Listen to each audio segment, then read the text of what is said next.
Hello everyone, कैसे हो आप सभी। यूपीपीएससी एआई डिकोडर में आप सभी का स्वागत है। जैसे आप सबको पता है कि हमारी पीवाईक्यू सीरीज चल रही है और उसमें हमने पॉलिटी के 2018 के क्वेश्चन, 2019 के क्वेश्चन सॉल्व कर लिए और क्वेश्चन के साथ साथ हमने करंट अफेयर को करते हुए चला है साथ में, जिससे आप लोगों को कहीं भी किसी और तरफ जाना ही ना पड़े। तो इसी चीजों को देखते हुए अब हम 2020 के क्वेश्चन को सॉल्व करेंगे। और यहाँ पे जिस तरह से हम क्वेश्चन पहले से ही करते आ रहे हैं कि जो भी हमें क्वेश्चन मिल रहा है और हमें पता है कि ये क्वेश्चन करंट अफेयर से अपडेट करना चाहिए या नहीं करना चाहिए, या इसको किस तरीके से ऐसा कवर करें ताकि हर एक चीजें यहाँ पे कॉन्सेप्ट क्लियर हो जाए और किसी भी अदर सोर्सेज की तरफ जाना ना पड़े, जिससे टाइम भी बच्चों का बच जाएगा। देखो मेरी वीडियो में या जो भी हम क्लासेस यहाँ पे करा रहे हैं पॉलिटिक्स सीरीज में, इसमें क्या है कि क्वेश्चन कम सोल्व हो रहे हैं लेकिन क्वेश्चन की वैल्यू बहुत ज्यादा है। क्वेश्चन की वैल्यू इसलिए ज्यादा है तो यहाँ पे आपको हर एक तरीके से चीजें कवर करके मिल रही है। यहाँ पे ये भी पता चल रहा है कि कॉन्सेप्ट क्या है, ये भी पता चल रहा है कि कॉन्सेप्ट से क्वेश्चन कैसे निकल रहे हैं, और ये भी पता चल रहा है कि कॉन्सेप्ट से जुड़े हुए फैक्ट कौन कौन से हैं और कॉन्सेप्ट से जुड़े हुए करंट अफेयर के मुद्दे कौन कौन से हैं। हमने क्वेश्चंस में इन चीजों को कवर किया हुआ है। ठीक है, अब सीधा हम किस पे चलते हैं, क्वेश्चन करते हैं। यहाँ पे देखो स्क्रीन पे सबसे पहले आपको क्वेश्चन यहाँ पे शो हो रहा है सामने, तो यहाँ पे सीधा क्वेश्चन की तरफ बात करते हैं। क्वेश्चन क्या क्या कहना चाहते हैं, क्वेश्चन नंबर 1 की बात करते हैं। ये कह रहा है कि उत्तर प्रदेश मंत्रिमंडल ने 29 जुलाई 2020 को निम्नलिखित नगरों में से किसमें राष्ट्रीय विधि विश्वविद्यालय की स्थापना का अनुमोदन किया है। ठीक है, पहला ऑप्शन है कानपुर, दूसरा लखनऊ, तीसरा गोरखपुर और चौथा प्रयागराज। अब यहाँ पे क्या पूछा है इसने, राष्ट्रीय विधि विश्वविद्यालय की बात की है जो कब बनाया गया है, ये 29 जुलाई 2020 को इसकी क्या की गई, स्थापना की गई है। ठीक है, इतनी चीजें क्लियर है। अब हम इस क्वेश्चन को थोड़ा अच्छे से एक बार कर लेते हैं। नेक्स्ट पेज ले लेता हूँ ताकि चीजें अच्छे से क्लियर हो जाए। अगर हम यहाँ पे बात करें यूपी की, क्वेश्चन नंबर यहाँ पे हम देखते हैं और बात करते हैं उत्तर प्रदेश की। उत्तर प्रदेश की अपनी एक क्या मंत्रिमंडल है, मंत्रिमंडल ये है।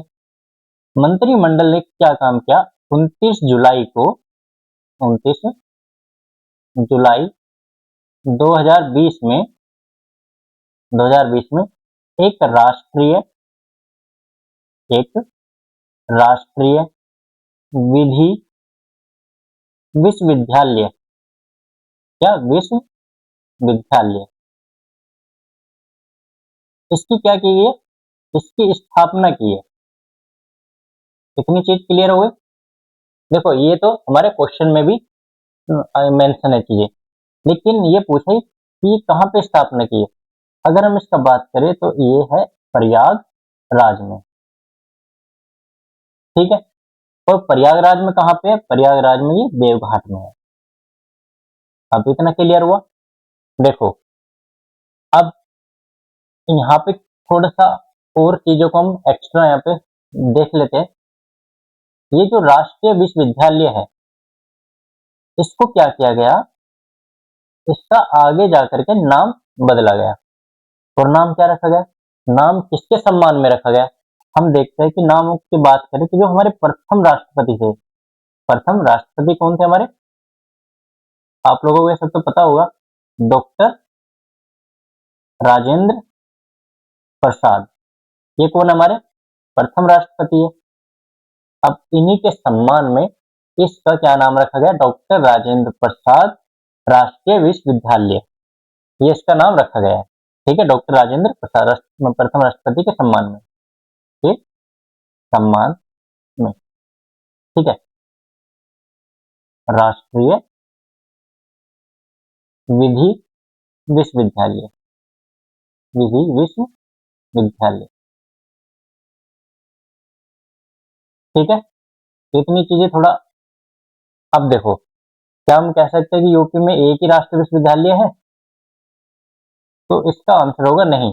इससे पहले एक और है, और वो कौन सा है राष्ट्रीय विश्वविद्यालय। अगर उनकी बात करें तो वो कहाँ पे है, ये भी देख लेते हैं। तो उत्तर प्रदेश के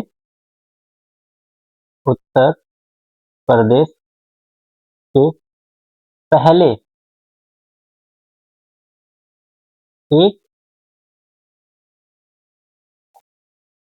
पहले से एक क्या है, राष्ट्रीय विधि विश्वविद्यालय। पहले से एक क्या है, राष्ट्रीय विधि विश्वविद्यालय है। विधि विश्वविद्यालय विश्वविद्यालय है। और ये कहाँ पे स्थित है, ये लखनऊ में है। ठीक है।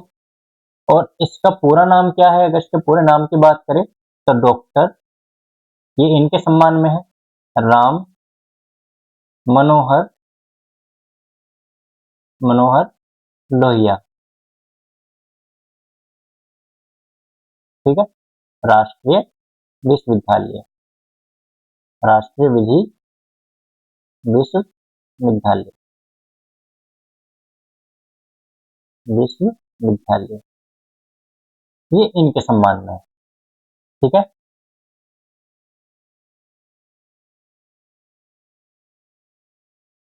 इसको शॉर्ट फॉर्म में ये भी बोल सकते हैं, RMLNLU। ठीक है। अब देखो इसका, ये चीजें क्लियर हो गई यहाँ पे कि यूपी की जो मंत्रिमंडल है उन्होंने 29 जुलाई या 2020 में प्रयागराज के देवघाट में एक राष्ट्रीय विश्वविद्यालय की स्थापना की, और जिसका नाम क्या रखा गया, डॉक्टर राजेंद्र प्रसाद राष्ट्रीय विश्वविद्यालय रखा गया। और इससे पहले भी एक था जो लखनऊ में स्थित है, उसका नाम क्या है, डॉक्टर मनोहर लोहिया राष्ट्रीय विधि विश्वविद्यालय। ठीक है। अब इसका आंसर आप लोगों को पता चल गया क्या है, इसका आंसर प्रयागराज।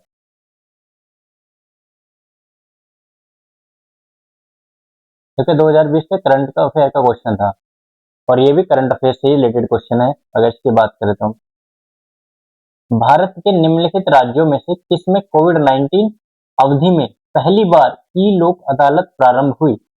ये कह रहा है क्वेश्चन कि जब कोविड-19 में लॉकडाउन स्टार्ट हो गया था, उस लॉकडाउन के टाइम पे कि ऐसा कौन सा राज्य था जिसने फर्स्ट टाइम क्या किया, ई लोक अदालत शुरू की, इसकी बात करें।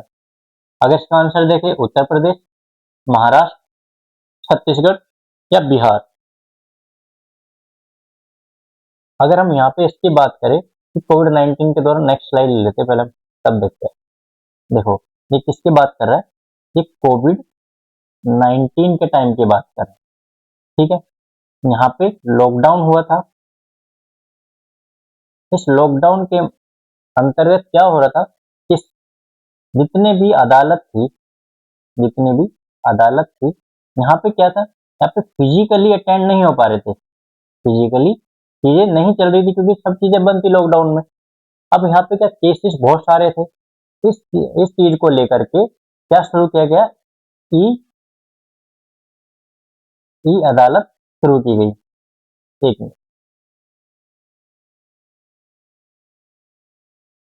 ई लोक अदालत यहाँ पे शुरू की गई। ठीक है। ई लोक अदालत यहाँ पे शुरू की गई। अब देखो ई का मतलब यहाँ पे क्या हुआ, इंटरनेट, और इंटरनेट का मतलब यहाँ पे क्या हो गया, वीडियो कॉन्फ्रेंसिंग, वीडियो कॉन्फ्रेंस। और इसमें बहुत सारी चीजें आ जाती है, जैसे व्हाट्सएप के थ्रू भी। जब ये चीज हुई तो इसका यहाँ पे ई लोक अदालत का उद्घाटन किसने किया, अगर उद्घाटन की बात करें ये किसने किया, तो ये मुख्य न्यायाधीश थे, जो हमारे मुख्य न्यायाधीश, वे कौन थे, मुख्य न्यायाधीश की अगर बात करें, ये थे justice P R Ramchandra Menon, Ramchandra Menon, इनके द्वारा किया गया। ठीक है। वीडियो कॉन्फ्रेंसिंग के द्वारा ये चीजें की गई। अब देखो यहाँ पे तो ये नाम इम्पोर्टेंट है जो आपको याद रखना है, पी.आर. रामचंद्र मेनन द्वारा लोक अदालत की यहाँ पे शुरुआत की गई। और हाँ, जो मेन क्वेश्चन की डिमांड है वो कह रहे हैं कि कहाँ पे की गई, तो हम यहाँ पे किसका नाम लेंगे, ऑप्शन में क्या है, छत्तीसगढ़। किसकी बात करेंगे यहाँ पे, छत्तीसगढ़ की, यहाँ पे शुरुआत हुई। ठीक है इतना। और ये शुरुआत कब हुई, शुरुआत ये कब हुई ये भी देख लेते हैं एक बार।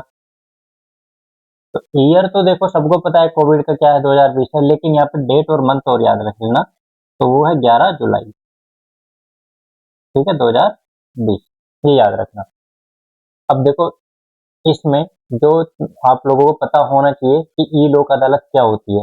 देखो, जो साधारण लोक अदालत होती है वहाँ पे कोर्ट में जा करके आपसी समझौते होते हैं, लेकिन यहाँ पे क्या है, वीडियो कॉन्फ्रेंसिंग के द्वारा, जैसे व्हाट्सएप कॉल पे लोगों से बात होती है और न्यायाधीश के सामने अपने पक्ष रखते हैं।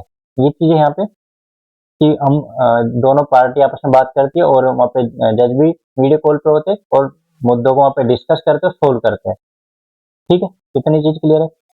लेकिन लोक अदालत का क्या मतलब है, अगर यहाँ पे हम देखें कि लोक अदालत का यहाँ पे है मतलब क्या, लोक अदालत अदालत अगर लोक अदालत का मतलब देखें यहाँ पे हम, तो लोगों की अदालत कह सकते हैं हम, लोगों की अदालत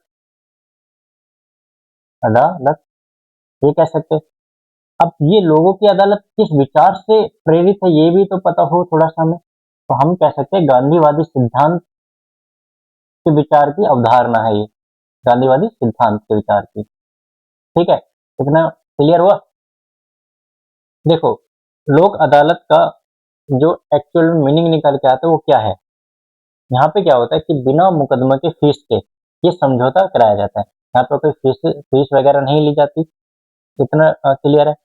और दूसरा, इस चीज में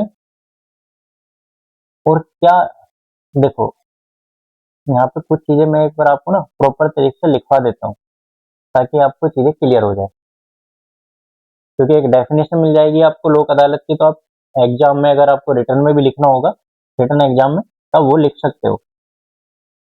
यहाँ पे लिखो लोक अदालत, लोक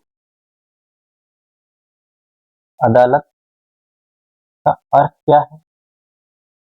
अगर हम अर्थ की बात करें तो लोगों की अदालत, जो मैंने पहले भी लिखा था, लोगों की अदालत ये है।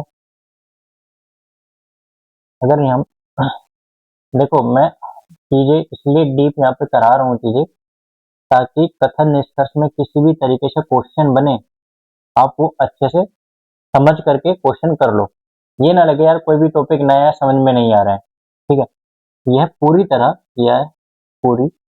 तरह कौन किस विचार पर आधारित है, गांधीवादी सिद्धांत पर आधारित है, गांधीवादी सिद्धांत पर आधारित है,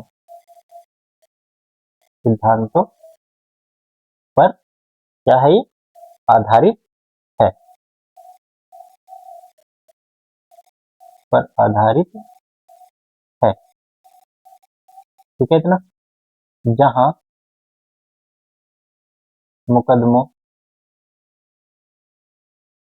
जहां मुकदमों को बिना बिना किसी फीस के बिना किसी फीस के आपसी समझौते से बहुत जल्दी सुलझाया जाता है, आपसी समझौते से समझौते से बहुत जल्दी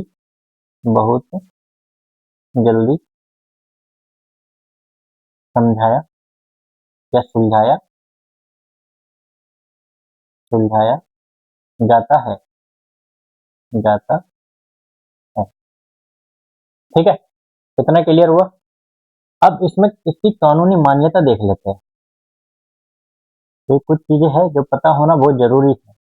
कानूनी मान्यता वो क्या है, तो यहाँ पे कानूनी सेवा प्राधिकरण अधिनियम क्या आएगा, कानूनी सेवा प्राधिकरण प्राधिकरण अधिनियम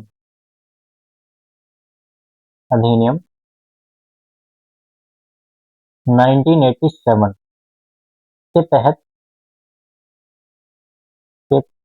वैधानिक दर्जा प्राप्त है इनको, वैधानिक दर्जा प्राप्त है, दर्जा प्राप्त है। ठीक है, इसके फैसले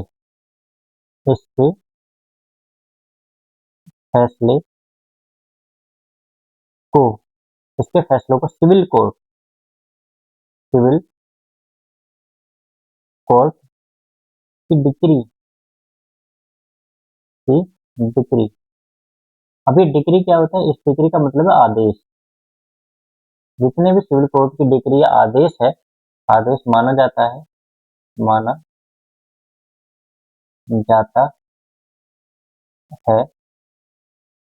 और इसके खिलाफ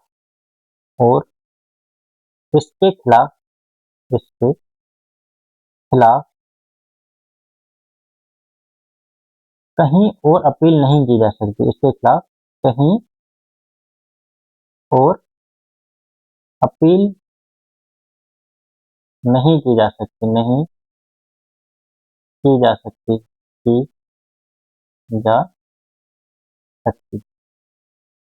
अब देखो, ये मैंने यहाँ पे तो लिख दिया कि किसी मतलब कहीं और अपील नहीं की जा सकती। वो क्यों नहीं की जा सकती? देखो, आप लोग लोक अदालत की डेफिनेशन में देखो, वहाँ पे क्या लिखा है। यहाँ पे लिखा है कि जहां मुकदमों को बिना किसी फीस के आपसी समझौते से बहुत जल्दी सुलझाया जाता है। यहाँ पे क्या लिखा है? टर्म लिखिए, आपसी समझौते। ठीक है, जिन दो पार्टी के मध्य विवाद था, उन्होंने आपसी सुलह करके वो वहां पे समझौता कर लिया। जब दोनों का आपस में सुलह हो गया है, समझौता हो गया है, तो अब वो किसी और जगह उसके खिलाफ वहां पे अपील नहीं की जा सकती। ठीक है, इसलिए यहाँ पे क्लियर कर दिया है। किस कानून के तहत? कानूनी सेवा प्राधिकरण अधिनियम 1987 के तहत ये बोल दिया गया है कि इसके फैसले सिविल कोर्ट के आदेश माने जाते हैं और इसके खिलाफ कहीं और अपील नहीं की जा सकती। ठीक है, क्यों नहीं की जा सकती ये रीजन भी मैंने आपको बता दिया, लेकिन यहाँ और लिख देता हूँ, क्योंकि बच्चे कहीं ना कहीं कुछ न कुछ मिस्टेक कर ही देते हैं। क्योंकि यह दोनों पक्षों की आपसी सहमति से होता है। पक्षों की आपसी सहमति से होता है,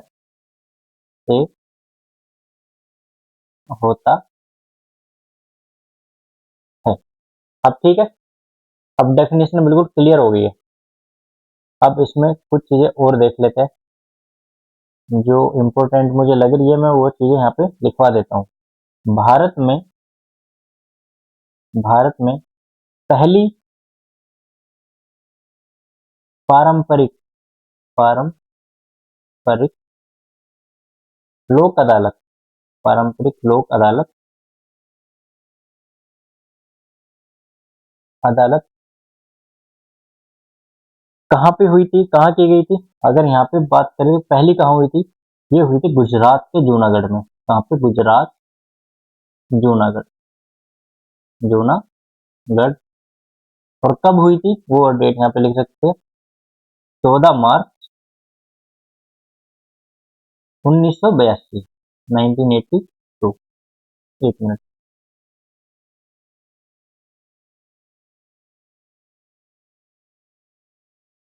1982 यहाँ पे लिखना है,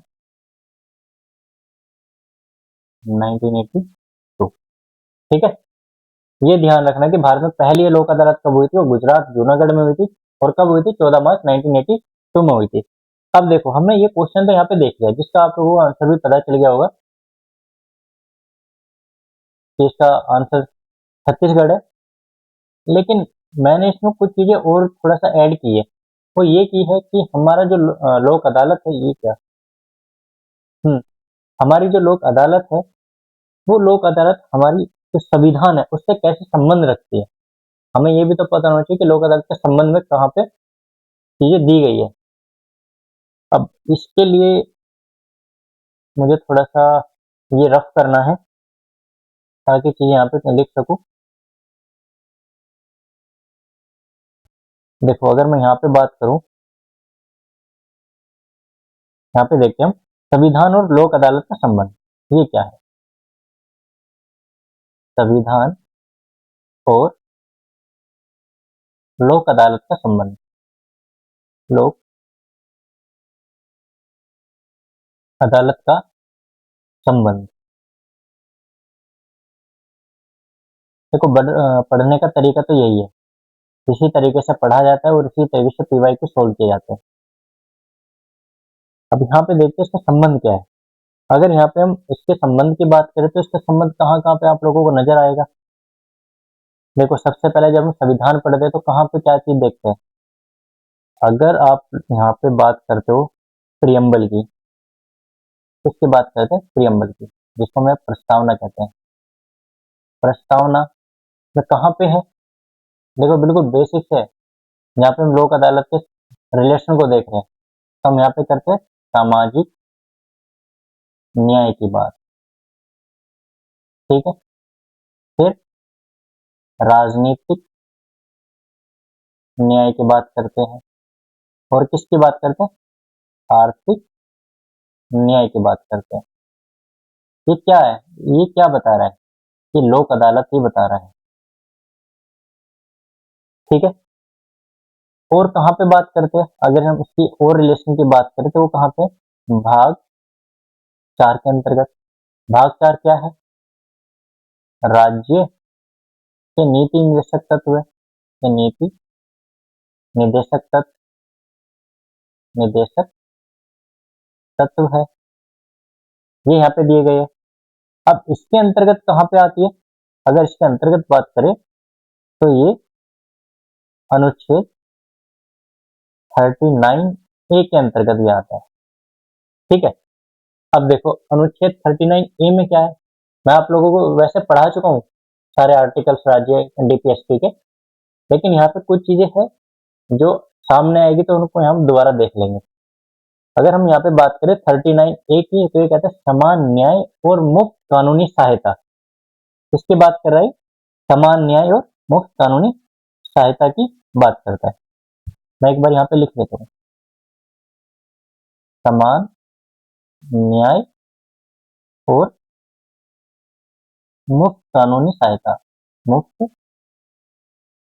कानूनी सहायता किसकी बात कर रहा है? एक बार इसकी डेफिनेशन देखना, ये किसकी बात कर रहा है? जहां मुकदमे को बिना किसी फीस, ये यहाँ पे बात कर रहा है बिना किसी फीस, इसकी बात कर रही है। ठीक है, और यहाँ पे क्या कह रहा है? मुफ्त कानूनी सहायता। ये चीजें यहाँ पे क्लियर हुई कि ये लोक अदालत कैसे यहाँ पे चीजें मतलब रिलेशन बन रहा है इनका। लेकिन इसको अगर हम सरल भाषा में देखें, इसको थोड़ा सा इसकी एक डेफिनेशन मैं यहाँ पे लिख रहा हूँ, उसको यहाँ पे समझ सकते हैं। जैसे राज्य है, राज्य की क्या जिम्मेदारी है? देखो राज्य का ये काम है कि वो जो कोई भी नागरिक जो गरीब है या किसी भी कारण से योग्य नहीं है और न्याय पाने से वंचित रह गया हो, तो वहां पे कानून राज्य का कर्तव्य बनता है उसको कानूनी सहायता प्रोवाइड कराना और समान न्याय दिलाना। ठीक है, ये राज्य का काम है। अगर मैं इसको यहाँ पे थोड़ा सा शब्दों में बांध देता हूँ चीजों को, राज्य या सरकार की बात करें, इस राज्य की यह जिम्मेदारी है, राज्य की यह जिम्मेदारी है, यह जिम्मेदारी है कि वह यह सुनिश्चित करे कि वह यह सुनिश्चित सुनिश्चित करे सुनिश्चित करे कि देश का कोई भी नागरिक, कि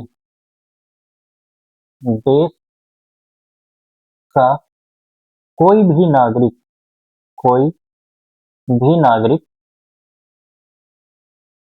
देश का कोई भी नागरिक गरीबी या गरीबी या किसी अन्य अक्षमता, किसी अन्य अक्षमता अक्षमता के कारण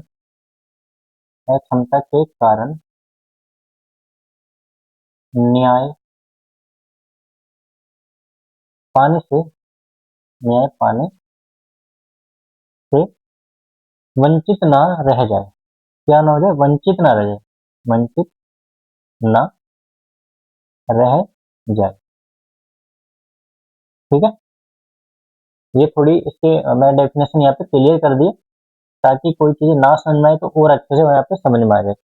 अब देखो यहाँ पे कुछ चीजें और ऐड की गई। 42वें संविधान संशोधन 42वें संविधान संशोधन अधिनियम 1976 द्वारा लोक अदालत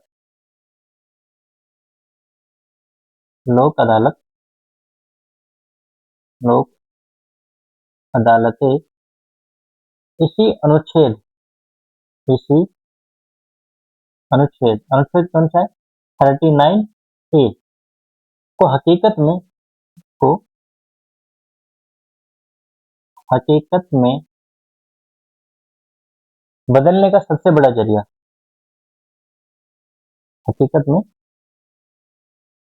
बदलने का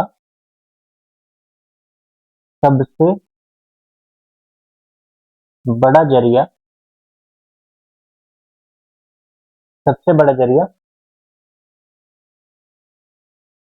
जरिया है। क्यों है? क्योंकि ये बिना किसी फीस के न्याय मिलता है। क्योंकि यहाँ बिना किसी फीस के न्याय मिलता है। फीस के न्याय मिलता है।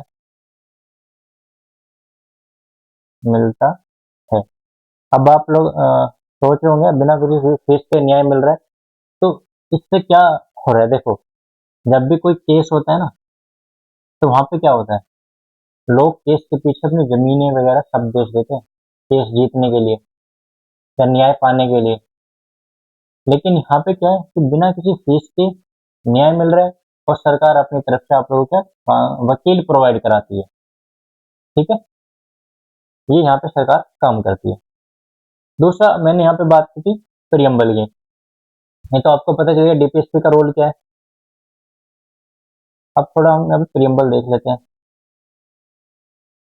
ये आप लोगों ने या तो लिख लिया होगा या इसका शुरू में स्क्रीनशॉट ले लेना ताकि, क्योंकि मैं यहाँ से इसको रफ कर रहा हूँ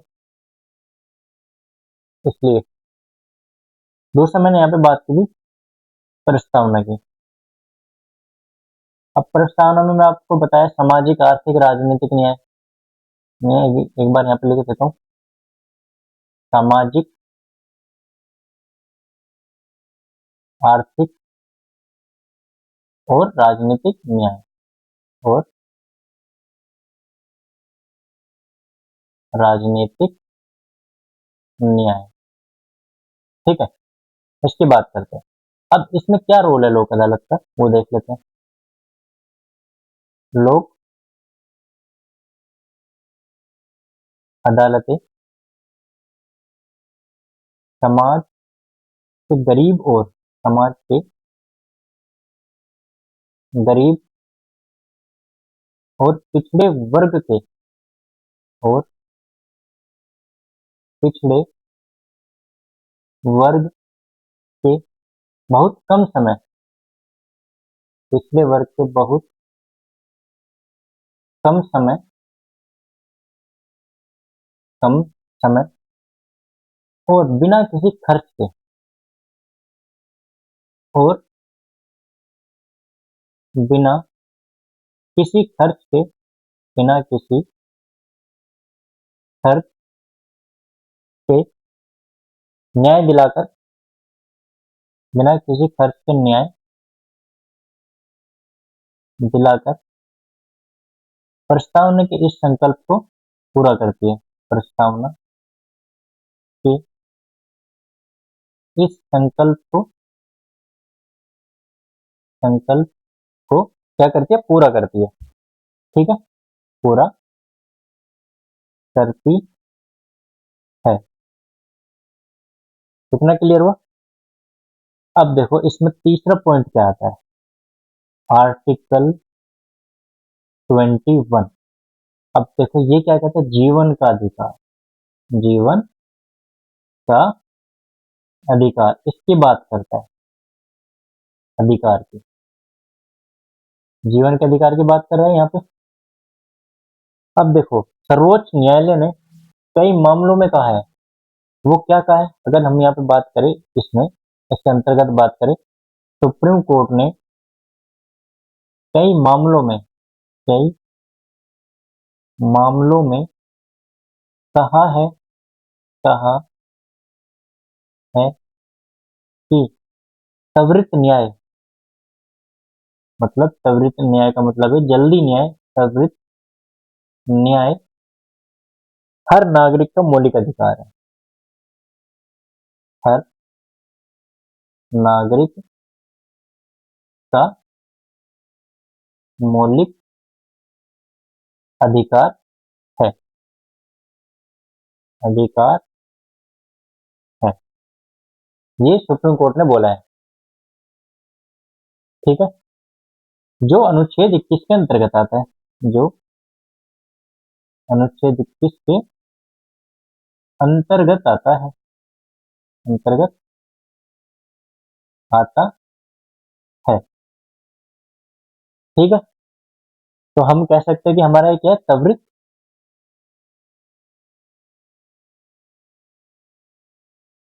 ये हमारा त्वरित न्याय की यहाँ पे बात करता है। ये कीवर्ड है, इनको मैं यहाँ पे अंडरलाइन कर रहा हूँ, त्वरित न्याय की हर व्यक्ति की यहाँ पे उनको अधिकार है। ये सुप्रीम कोर्ट ने अपने कई मामलों में कहा है कि लोगों को जल्दी से जल्दी न्याय मिले, क्योंकि ये इनका मौलिक अधिकार है। और ये किसके अंतर्गत आता है, आर्टिकल 21 के। अब देखो हमने इस क्वेश्चन को कैसे शुरू किया था, सिर्फ हमारी बात तो यहाँ पे कि पहली बार कब शुरू हुआ, हमने यहाँ पे क्या बताया था कि पहली बार कब आया ई लोक अदालत, तो हमने बता दिया इसका आंसर छत्तीसगढ़। अब मैं इतना करता तो उससे क्या होता, आपको सिर्फ ये पता चलता कि छत्तीसगढ़ में पहली बार ई लोक अदालत आई, लेकिन हमें आपको बताने का उद्देश्य क्या था यहाँ पे कि जो ई लोक अदालत है वो क्या है, उसकी कानूनी मान्यताएं क्या है, लोक अदालत की, लोक अदालत है क्या, ई लोक अदालत में क्या डिफरेंस है वो बताना था। फिर ये कि लोक अदालत का संविधान से किस तरीके से संबंध है, ये चीजें भी हमें पता होनी चाहिए। यहाँ से देखो आप प्रीलिम्स के क्वेश्चन भी करोगे सोल्व, और यहाँ से आप मेंस के क्वेश्चन भी सोल्व कर दोगे। ठीक है, यहाँ पे इसका मतलब ये नहीं है कि आपको यहाँ पे अधूरा छोड़ा जा रहा है, मैं आपको हर एक तरीके से यहाँ पे हर अच्छे से चीजें कवर करके चल रहा हूँ, जितनी क्वेश्चन की डिमांड है उससे थोड़ा सा एक्स्ट्रा यहाँ पे बता रहा हूँ। अब सीधा नेक्स्ट क्वेश्चन देखते हैं, क्वेश्चन तो ये समझ में आ गया होगा आप लोगों को। नेक्स्ट क्वेश्चन की बात करें, संविधान के किस भाग में पंचायती राज व्यवस्था संबंधित प्रावधान दिए गए, ये कह रहे किस भाग में है। देखो पंचायती राज मैंने बहुत अच्छे से पढ़ाया था, आपको बताया था, तो इसका आंसर क्या है, इसका आंसर की बात करें तो भाग 9 इसका आंसर है। ठीक है, देखो इसमें आएगा पंचायती राज,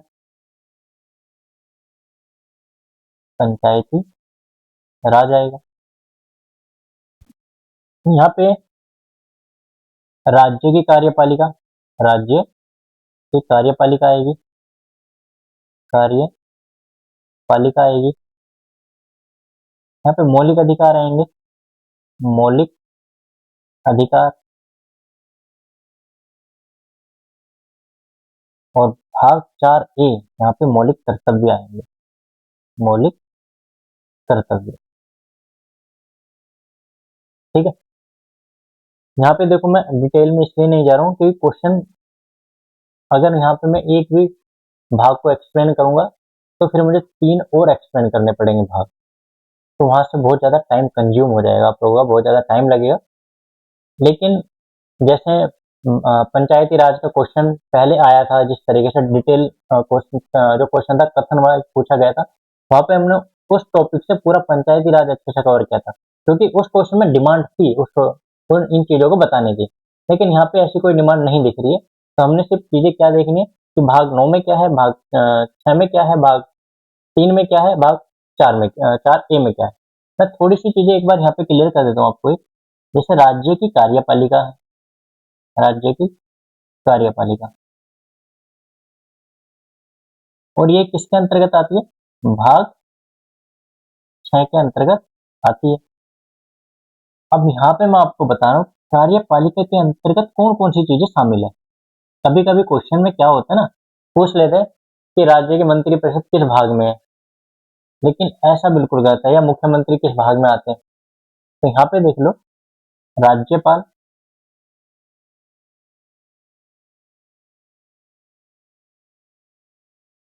मुख्यमंत्री, मंत्रिपरिषद,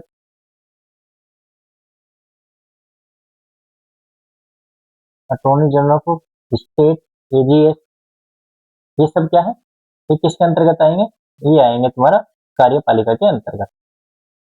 ठीक है, बस इतना ध्यान रखना। नेक्स्ट क्वेश्चन देखते हैं। भारतीय संघात्मक व्यवस्था में तृतीय तल कब जोड़ा गया। देखो, क्वेश्चन बहुत सिंपल है, लेकिन लैंग्वेज बहुत डिफिकल्ट दी गई है। अब ये कह रहा है कि अब भारतीय संघात्मक व्यवस्था की बात करते हैं, तृतीय तल की बात करता है, थर्ड टायर क्या है। अगर हम इस पिरामिड को यहाँ पे देखिए, ये यहाँ पे पिरामिड देखे, और इसको मैं यहाँ पे बना देता हूँ। ये केंद्र, राज्य और स्थानीय स्वशासन, ये क्या है, त्रिस्तरीय रचना है, त्रिस्तरीय। और ये इसने क्या पूछा, इसने ये पूछा है स्थानीय स्वशासन की बात की गई है, ये कब जोड़ा गया। इसका मतलब यहाँ पे क्या आता है, इसका मतलब आता है पंचायती राज, पंचायती राज, इनकी बात की गई। और ये कब आया, ये मैंने बताया था आपको 73 संविधान संशोधन द्वारा आया था 1992 में, लेकिन इसको लेकर कब है, 1993 में लागू कब किया गया, यहाँ पे लागू किया गया। तो इसका ये क्या आएगा, यहाँ पे आंसर 1993 आएगा। ठीक है, इतना क्लियर है। देखो, चीजें पूछी सिंपल है, बस थोड़ा सा लैंग्वेज का यहाँ पे थोड़ा लैंग्वेज डिफिकल्ट कर दिया हल्की, तो उसको हमें बस चीजों को समझना है और कुछ नहीं करना है। नेक्स्ट क्वेश्चन देखते हैं। निम्नलिखित में से कौन सा संविधान के अनुच्छेद 3 के तहत संसद के एक कानून द्वारा संभव नहीं है। नए राज्यों का गठन, राज्यों के क्षेत्रों में परिवर्तन, राज्यों की सीमाओं में परिवर्तन, नए राज्यों का प्रवेश। ठीक है, इस क्वेश्चन को हम थोड़ा सा अच्छे से एक बार देख लेते हैं। ठीक, क्या कह रहा है क्वेश्चन। देखो, इस क्वेश्चन की अगर बात करें,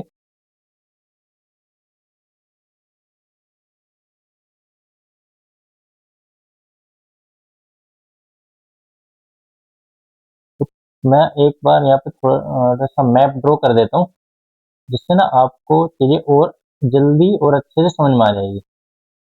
तो कुछ चीजें मैप से अच्छे से समझ में आ जाती है, तो मेरा भी मानना है।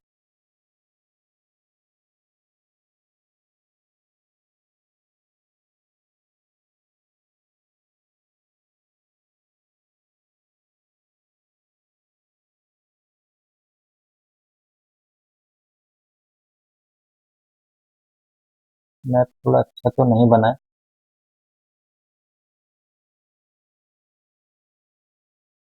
ठीक है, ये इंडिया है, मान के चलो।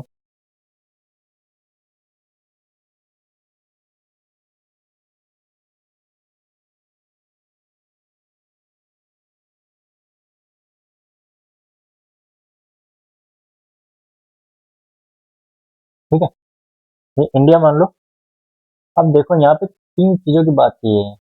अगर यहाँ पे हम देखें, एक बोल रहा है नए राज्यों का प्रवेश, नए राज्यों का प्रवेश और नए राज्यों की स्थापना। नए राज्यों की स्थापना। इसकी बात करें, नए राज्यों के गठन की बात करें, प्रवेश नहीं, गठन और प्रवेश और गठन की बात करें, ठीक है।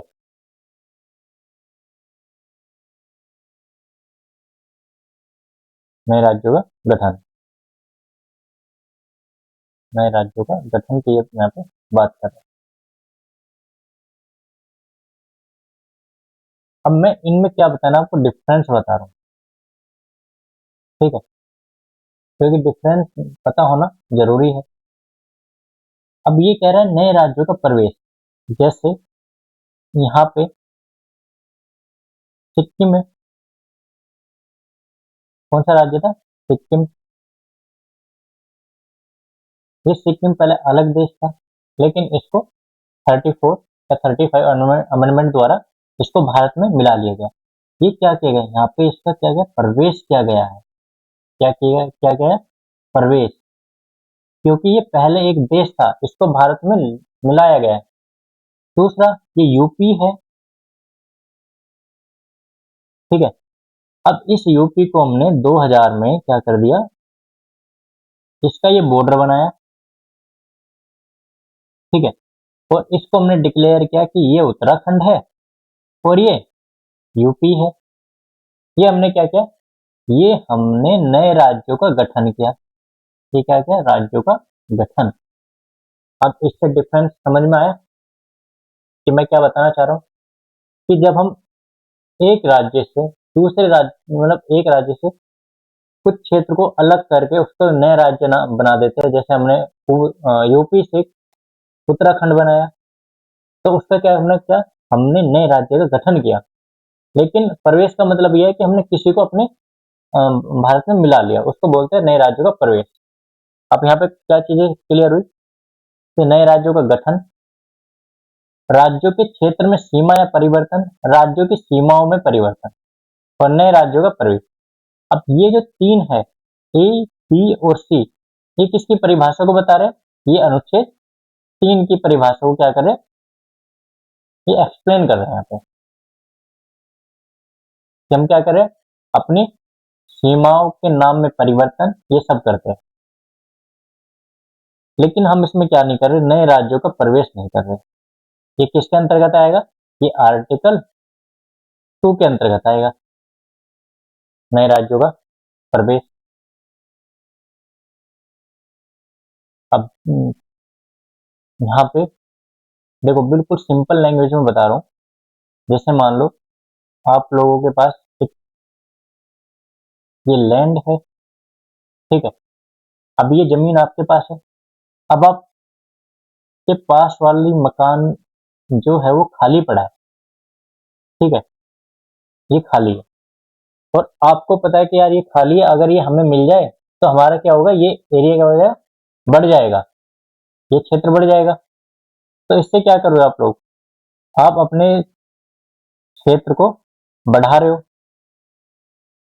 तो क्या करें, दूसरी जमीन को अपने इसमें मिला लिया, तो ये क्या किया आपने, नई जमीन का प्रवेश किया, नई जमीन का क्या किया, अपने क्षेत्र में प्रवेश कर लिया। तो इससे क्या हुआ, आपकी जमीन का दायरा बढ़ गया।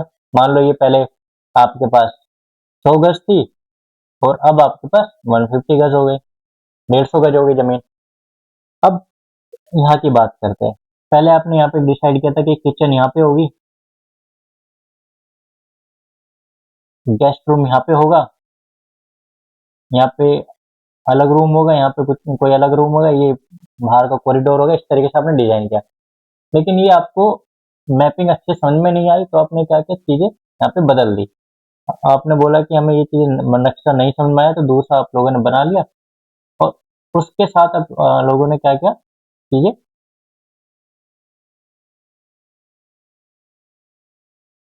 अब आप लोगों ने यहाँ पे चीजें क्या की, कि यहाँ पे एंट्री गेट रखा, यहाँ पे किचन रखी, यहाँ पे गेस्ट रूम रखा, यहाँ पे दूसरा रूम रखा, यहाँ पे दूसरा रूम रखा। इससे क्या किया, आपने अपना इंटीरियर अलग तरीके से डिजाइन कर लिया। ये तो हो गई एक घर की बात। लेकिन ये सारे डिसीजन आपने किससे पूछे, वापस से पूछे। ऐसे ही जब हम क्या करते हैं, नए राज्यों का क्या करते हैं, गठन करते हैं, नाम, सीमा आदि में परिवर्तन करते हैं, आदि में परिवर्तन करते हैं। ठीक है, ये किसकी सहमति से कर रहे हो, ये किसकी सहमति होनी चाहिए यहाँ पे, जो भी आप किचन को कम छोटा बड़ा, रूम को ज्यादा बड़ा, ये सब करे पापा की मर्जी से करे, तो यहाँ पे किसकी मर्जी होगी, राष्ट्रपति की मतलब पूर्व अनुमति जरूरी है। अब ये तो है नहीं कि आप ये सारा यहाँ पे डिजाइन करे पापा से बिना पूछे, बाद में बता रहे हो कि पापा हमने ये सब कर लिया। अरे पहले पापा से पूछोगे ना, तभी तो होगा काम। तो ऐसे ही पहले राष्ट्रपति से यहाँ पे अनुमति लेनी पड़ेगी, फिर तब जाके वो काम होगा। अब इतनी चीजें क्लियर हुई कि आर्टिकल 3 क्या है। ठीक है, अब इसमें हम आगे बढ़ रहे हैं क्वेश्चन में। यहाँ पे क्लियर हो क्वेश्चन। नेक्स्ट क्वेश्चन देखते हैं। निम्नलिखित में से कौन से पदाधिकारियों को हटाने में संसद की भूमिका नहीं होती है। ये कह रहा है इनमें से अगर जिनको हटाएंगे तो उसमें संसद की कोई भूमिका नहीं होगी। वो कौन कौन से है, अगर हम यहाँ पे देखें, उच्च न्यायालय के न्यायाधीशों को हटाने की, उच्चतम न्यायालय के न्यायाधीशों को हटाने की, और अध्यक्ष संघ लोक सेवा आयोग के अध्यक्ष को हटाने की बात करें, और भारत के नियंत्रक और महालेखक परीक्षक कैग को हटाने की बात कर रहे हैं। अगर हम देखो, आपने मेरी पहली जो वीडियोस देखी होगी उसमें मैंने आपको बताया था कि सुप्रीम कोर्ट के न्यायाधीशों को हटाने की क्या क्या प्रक्रिया है। तो 50 अनुमोदन किनका चाहिए, राज्यसभा का 100 किनका चाहिए, लोकसभा का चाहिए। फिर उसके बाद एक सदस्य समिति बनेगी जिनमें न्यायाधीश होंगे, सीजीआई, सीजी, और एक कानूनविद होगा। इन तीनों की समिति बनेगी। अगर वहां पे प्रूफ हुआ कि ये यहाँ पे दोषी है या जो भी कदाचार यहाँ पे साबित हो गए, उसके बाद क्या होगा, फिर वो लोकसभा और राज्यसभा में विशेष बहुमत से पास हो जाएगा। तो यहाँ पे क्या बताया मैंने, विशेष बहुमत। यहाँ पे संसद की भूमिका यहाँ पे है, किसमें है, उच्च न्यायालय के हाई कोर्ट के न्यायाधीशों को हटाने के लिए भी, सुप्रीम कोर्ट के न्यायाधीशों को हटाने के लिए भी, और कैग को हटाने के लिए भी प्रक्रिया संसद द्वारा ही होती है। ठीक है, इतना क्लियर है। अब हम बात करते हैं अध्यक्ष संघ लोक सेवा आयोग के। यहाँ के जो अध्यक्ष है, जो चेयरमैन है, ये राष्ट्रपति द्वारा शपथ लेते और राष्ट्रपति द्वारा इनको हटाया जाता है। संसद में इनका कोई भी प्रक्रिया नहीं होती है। तो इसका आंसर क्या होगा, इसका आंसर केवल 3 होगा। ठीक है, ये इसका सही आंसर है। अब मैंने इसको यहाँ पे एक्सप्लेन क्यों नहीं किया कि उस न्यायाधीशों को कैसे हटाते हैं, क्योंकि ये चीजें मैं आपको बता चुका हूँ और बहुत अच्छे से और डीपली तरीके से बताया, ये स्टेप बाय स्टेप बताया ताकि कोई कंफ्यूजन भी ना हो। अब मैं नेक्स्ट क्वेश्चन की तरफ चल रहा हूँ। देखो, ये मैंने यहाँ पे एक सूची जारी की है जो आप लोगों के लिए भी इम्पोर्टेंट है। इसमें कैग के नाम है, जितने भी आज तक कैग रहे हैं उनके नाम है और उनका कार्यकाल है, क्योंकि यूपी पीसीएस क्रोनोलॉजी में पूछता है चीजें, तो इसलिए आपको यहाँ पे ये चीजें मैंने दे दी है।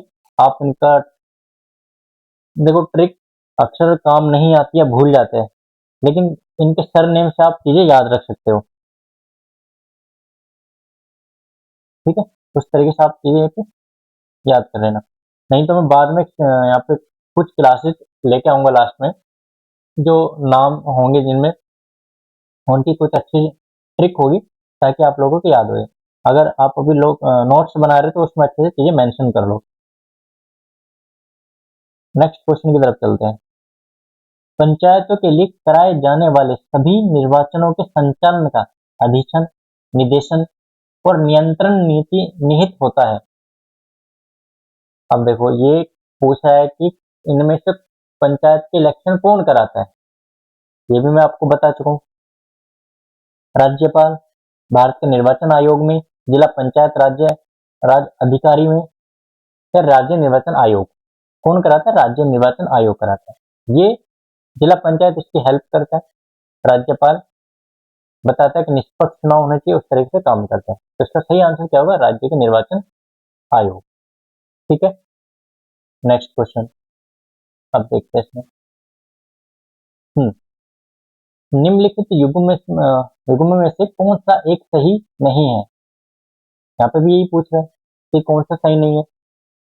अंतरराज्य परिषद अनुच्छेद 263, वित्त आयोग अनुच्छेद 280, प्रशासनिक न्यायाधिकरण अनुच्छेद 223 का, और संघ लोक सेवा आयोग अनुच्छेद 315। अच्छा, देखो ये क्वेश्चन क्या है, इस क्वेश्चन के ना सभी ऑप्शन सही है, यहाँ पे कोई ऑप्शन गलत नहीं है। इसलिए आयोग ने क्या किया था, ये क्वेश्चन जब पूछा गया था, इसको क्वेश्चन को हटा दिया था, या क्वेश्चन में क्या किया था, सबको जिसने ये अटेम्प्ट दिया था क्वेश्चन का, अटेम्प्ट किया था ये क्वेश्चन, उनको मार्क्स दे दिए गए थे। ठीक है, क्योंकि यहाँ पे कोई भी ऑप्शन गलत नहीं था, चारों ऑप्शन सही थे। ठीक है, इसमें अब नेक्स्ट चलते हैं।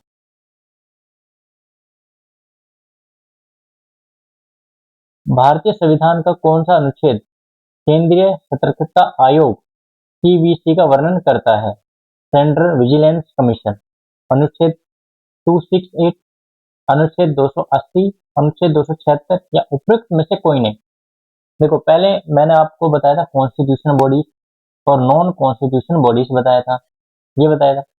अब उसमें मैंने कुछ चीजें एक्सप्लेन करी थी कि कौन कौन सी चीजें कॉन्स्टिट्यूशनल बॉडीज के अंतर्गत आती है और कौन कौन सी चीजें नॉन कॉन्स्टिट्यूशनल बॉडीज के अंतर्गत आती है, जहां मैंने सीवीसी, सीबीआई, नीति आयोग, ये सारी चीजें लिखी थी। अब मैंने सीवीसी बताया तो ये किसके अंतर्गत आएगा? नॉन कॉन्स्टिट्यूशनल बॉडीज के अंतर्गत आएगा। तो इसका सही आंसर क्या होगा? उपयुक्त में से कोई नहीं। देखो मैंने जब सीरीज शुरू की थी 2018 और 2019 की, वहां पे चीजों को इतने अच्छे से मैंने एक्सप्लेन किया था ना, और डीपली कॉन्सेप्ट के साथ और फैक्ट को लेकर के करंट अफेयर से जोड़ करके, तो जिससे क्या हो रहा है कि अब जितनी भी मैं आगे सीरीज लेके आ रहा हूँ, जैसे 2020, 2021, 22, 23 जो भी नेक्स्ट सीरीज आएगी, वहाँ पे क्वेश्चंस आपके अपने आप सोल्व होते चलेंगे, क्योंकि आपने पीछे इतना डीप पढ़ चुके हो इन क्लासेस में, 2 या 3 क्लासेस में, कि आपका जो पॉलिटिकल क्वेश्चन नेक्स्ट टाइम बनेंगे ये इजीली आप लोग कवर कर लोगे। ठीक है, तो इसका आंसर क्या है? उपयुक्त में से कोई नहीं, डी इसका आंसर होगा। नेक्स्ट, राष्ट्रीय महिला आयोग के निम्नलिखित अध्यक्षों पर विचार कीजिए। जयंती पटनायक, ममता शर्मा, डॉक्टर गिरिजा व्यास, डॉक्टर पूर्णिमा आडवाणी। इनके नियुक्ति का सही कालक्रम नीचे दिए गए कूट से चुनिए। पहले कौन आया फिर कौन बना, ये क्रोनोलॉजी का क्वेश्चन है। अगर हम यहाँ पे बात करें तो ये नंबर 1 पे सबसे पहले प्रथम थे ये, इसके बाद दूसरे नंबर पे आडवाणी जी, डॉक्टर पूर्णिमा आडवाणी, तीसरे नंबर पे डॉक्टर गिरिजा व्यास, और चौथे नंबर पे ममता शर्मा, ये यहाँ पे है। तो 1 4 3 2, तो इसका आंसर क्या है? 1 4 3, इसका सही आंसर क्या होगा? डी होगा। ठीक है, अब ये यहाँ पे मैंने राष्ट्रीय महिला आयोग के अध्यक्षों की मतलब क्रोनोलॉजी में चीजें सेट कर दी है। जयंती, मोहिनी, विभा, पूर्णिमा, गिरिजा, ममता, ये सब यहाँ पे चीजें मैंने सबके नाम लिख दिए, कौन कौन किस किस ईयर में और वर्तमान में कौन है, ये सारी चीजें आपको याद रखनी है। ये इसकी शॉर्ट ट्रिक है ताकि आप लोग याद कर लो। तो ऐसे भी इसको याद कर सकते हो, जय मोहिनी, विभा, पूर्णिमा, गिरिजा, ममता, ललिता, रेखा, विजया, इस तरीके से इनको याद कर लोगे तो चीजें और आसान हो जाएगी। ठीक है, वरना लास्ट में तो मैं इनके लेके ही आऊंगा शॉर्ट ट्रिक्स और ज्यादा अच्छे से।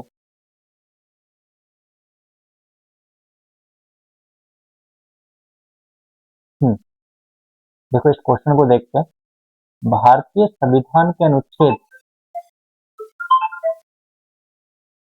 भारतीय संविधान के अनुच्छेद 370 जे के अंतर्गत देश के किस क्षेत्र को विशेष स्थिति प्रदान की गई है? ये पूछ रहे 370 जे के अंतर्गत की बात करता है कि किसको दी गई है। देखो पहले तो आपको ये पता होना चाहिए कि ये क्या चीज हमसे पूछा है और इसका आंसर क्या होगा और किस तरीके से इसको हम कर सकते हैं। यहाँ पे नागालैंड पूछा है, हैदराबाद और कर्नाटक पूछा है, महाराष्ट्र और गुजरात पूछा है और लद्दाख पूछा है। ठीक है, अगर हम इसको देखें ये किस तरीके से करना है तो यहाँ पे एक बार इसको देख लेते हैं। अगर हम भाग 21 की बात करें तो इसके अंतर्गत क्या आता है, अस्थायी,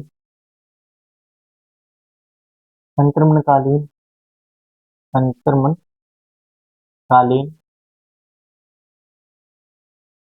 और विशेष उपबंध और विशेष उपबंध के अंतर्गत बात की गई।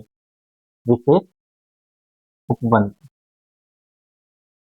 ठीक है, ये किसके अंतर्गत आता है, ये भाग 21 के अंतर्गत ये दी गई है। अगर हम यहाँ पे इनको देखें,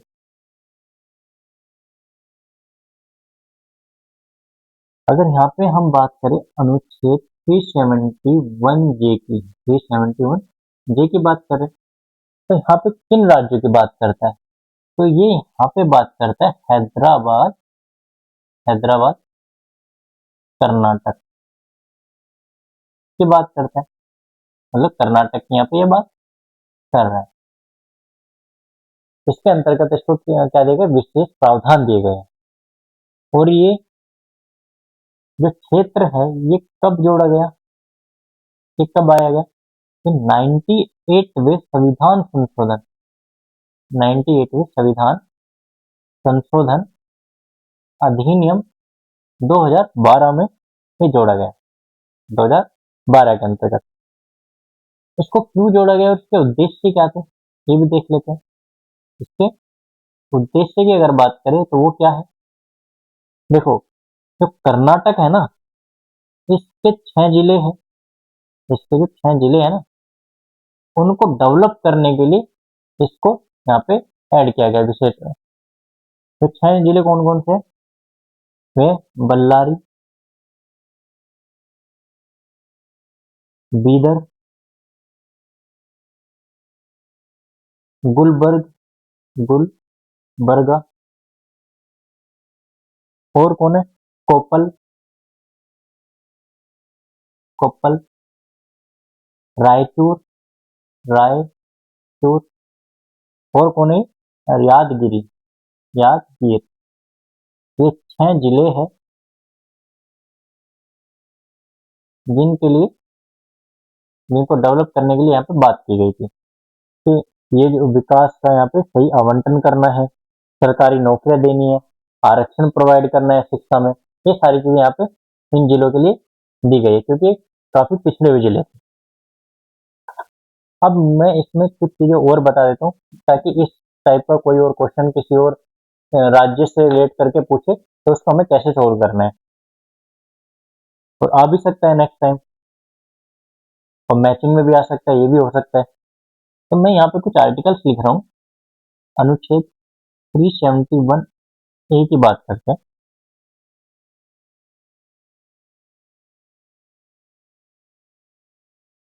371 की बात करते हैं, यहाँ पे 371 ए की बात करते हैं, 371 बी की बात करते हैं, 371 सी की बात करते हैं। इसी तरीके से यहाँ पे डी की बात करेंगे, ई की बात करेंगे, एफ की बात करेंगे, जी, यहाँ पे एच, आई और जे की बात करें। ठीक है, यहाँ पे कौन कौन आते हैं, महाराष्ट्र और गुजरात, महाराष्ट्र, महाराष्ट्र और गुजरात आएंगे 371 के अंतर्गत। 371 ए के अंतर्गत क्या आएगा, नागालैंड आएगा, नागालैंड। बी असम, सी मणिपुर, डी आंध्र प्रदेश,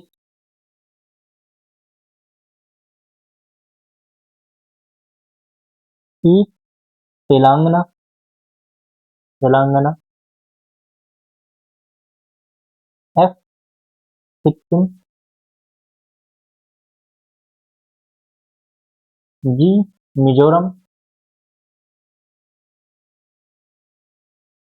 एच अरुणाचल प्रदेश, अरुणाचल प्रदेश, आई गोवा और जे हैदराबाद कर्नाटक, हैदराबाद कर्नाटक। ठीक है, अब ये यहाँ पे क्लियर हुआ कि नेक्स्ट टाइम अगर इस टाइप का कोई क्वेश्चन बने तो वो सोल्व हो जाएगा। लेकिन एक चीज इसमें है इंपॉर्टेंट जो आपको और याद रखनी है, वो क्या है? इस ऑप्शन में आपको दिखाई दे रहा होगा कि मैंने सबके नाम लिए लेकिन लद्दाख का नाम नहीं लिया। किसका नाम नहीं लिया? लद्दाख का।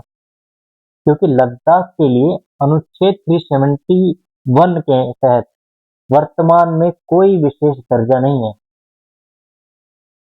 अनुच्छेद 371 के तहत कोई विशेष दर्जा नहीं, कोई विशेष दर्जा नहीं, दर्जा नहीं है। ठीक है, इतना क्लियर है? अब देखो यहाँ से इस टाइप का कोई क्वेश्चन बनेगा तो आप सोल्व कर लोगे। नेक्स्ट क्वेश्चन देखते हैं। निम्नलिखित में से कौन सा एक सही सम्मिलित नहीं है? मूल कर्तव्य भाग 4 से, ये सही है। राज्य भाग 6, ये भी सही है। भारत का महान्यायवादी भाग 8 और संघ और राज्य के अधीन सेवाएं भाग 14, ये भी सही है। लेकिन सही क्या नहीं है? भाग सी सही नहीं है, महान्यायवादी। क्यों? क्योंकि ये संघ की कार्यपालिका का हिस्सा है, संघ की कार्यपालिका, कार्यपालिका इसकी बात करते हैं। और ये भाग 5 के अंतर्गत आता है। और ये कहाँ दिया गया? भाग 7, 8 में। ये तो कोई प्रावधान ही नहीं आता, इसलिए यहाँ पे ऑप्शन कौन सा गलत है? महान्यायवादी का। ठीक है, इतनी चीजें क्लियर है? देखो, मेरी क्लास में जो भी क्वेश्चंस आएंगे उनका इसी तरीके से पोस्टमार्टम किया जाएगा, ताकि देखो, ताकि क्वेश्चन अच्छे से आप लोगों का हो सके। अब आप लोगों को भी, जो कोई भी स्टूडेंट मेरी रेगुलर क्लासेस ले रहा है, जैसे 2018 और 19 के लिए, उनको इतना तो समझ में आ गया होगा कि क्वेश्चन हम अपने आप सोल्व कर सकते हैं। अब जिस तरीके से आप 20 का क्वेश्चन डिजाइन हो रहे हैं, तो यहाँ पे 70% क्वेश्चन आपने अपने आप सोल्व कर लिए होंगे, क्योंकि आपको पता है कि पिछले का जो पैटर्न है उसी को फॉलो किया हुआ है आयोग ने। आपको यहाँ पे देखो पैटर्न भी समझ में आ रहा है कि पैटर्न क्या है, और नए क्वेश्चन और क्या डिजाइन हो सकते हैं वो भी अपने आप सोल्व हो रहे हैं। तो चीजों को कितना कॉन्सेप्ट के साथ पढ़ोगे उन और उसको रिलेट करके चलोगे करंट अफेयर से, तो चीजें एकदम अपडेट रहेगी। कहीं भी आपसे कोई क्वेश्चन नहीं छूटेगा और कोई क्वेश्चन आपको यहाँ पे नया नहीं लगेगा। ठीक है, अभी इसके क्वेश्चंस कुछ बाकी है और उन क्वेश्चंस को मैं कल सोल्व कराऊंगा। आज मेरी क्लास इतनी ही रहेगी और नेक्स्ट क्वेश्चन अब हम अगली क्लास में सोल्व करेंगे। अब नेक्स्ट क्वेश्चन, ठीक है? आज के लिए इतना ही। और जिन जिन बच्चों को क्लासेस अच्छी लगी है वो चैनल को सब्सक्राइब करें, फॉलो करें और अपने दोस्तों को भी शेयर करें, ताकि एग्जाम उनका भी अच्छा जाए, क्योंकि 6 दिसंबर को एग्जाम है और टाइम बहुत कम है। ठीक है, और क्लास जो भी देखो, कोई भी बच्चों को कोई भी डाउट हो क्वेश्चन से रिलेटेड, कमेंट बॉक्स में डाल दो कि सर ये क्वेश्चन हमें समझ में नहीं आया। उसके लिए मैं अलग से टॉपिक एक्सप्लेन कर दूंगा, ताकि चीजें आपके और अच्छे से इजी कवर हो जाए। क्या पता आपका कोई ऐसा डाउट हो कि वो करंट अफेयर से पूरा जुड़ा हो, तो मैं उसको अच्छे से रिलेट कर दूंगा करंट अफेयर से, ताकि आपको एक नया टॉपिक अच्छे से और एग्जाम के पॉइंट ऑफ व्यू से भी कवर हो जाए। ठीक है, आज के लिए इतना ही। नेक्स्ट क्लास में मिलते हैं। Thank you.